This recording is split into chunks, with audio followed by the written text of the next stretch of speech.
of what these sounds sound like with the 6 normal sounds that you hear from a bull elk. Now what we're going to go is over a new call. We didn't cover this at all in the Volume 1 tape. This is for the more experienced hunters that understand what's going on. This is one we call the poppin' grunts. And I'll tell you something, this something actually got us excited, and we've called a lot of elk in, talked to different varieties of elk under situations and other hunters.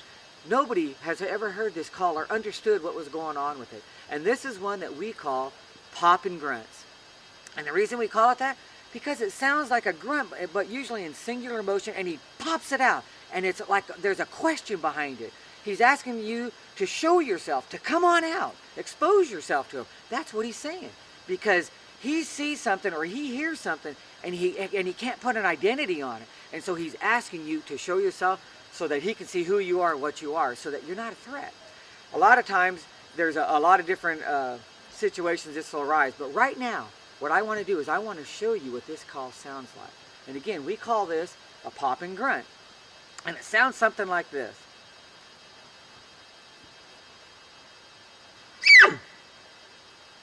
You notice how it's just one call, not a series of grunts following it. And he's usually looking right at you. Or he's looking right in that direction where he heard the noise, or where the bull should be because he could hear the bugling. And again, it sounds something like this. Now remember, put yourself in the bull's position. He's looking over there and he's like, what are you? You know, come on out, show yourself, let me see you. You know, and that's exactly what's happening. Every time we got into this, we kind of messed up because we responded back actually wrong. But we've come across this exact call while we were dinging around through the woods, moving in areas, trying to get in to call elk or whatnot. And all of a sudden there must have been a bull over here that was probably, maybe he was bedded down or laying down or whatever he was. And we were walking within 30 yards and all of a sudden that call spit right out. I can remember the first time that ever happened to us. I didn't know what the heck to think. I mean, I knew there was a bull right there, but I'm trying to think of what to say back. By then he was gone. Because when you hear the poppin' grunt, if he doesn't hear something almost immediately, he knows that there's probably something that's a threat to him, and away he goes.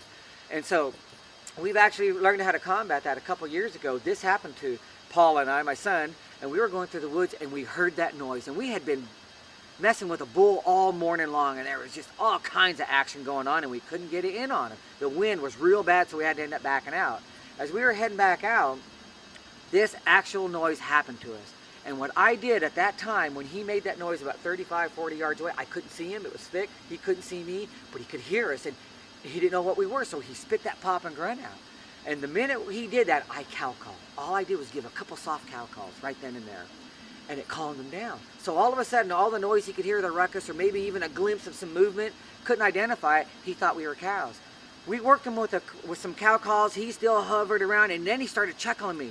When he started chuckling, I knew he had his interest, because chuckling is trying to get the cow to come to him. But he didn't want to come to us, he was still a little bit nervous. And he just kept hanging around. Finally, my son was able to get out and sneak up just a little bit as the bull moved away a little bit, and I kept in contact with some good calls. Nothing real aggressive at that time. And Paul was able to get right in there. We called a little bit more. The bull came around, and Paul ended up taking him with a real nice heart shot on him with a bow.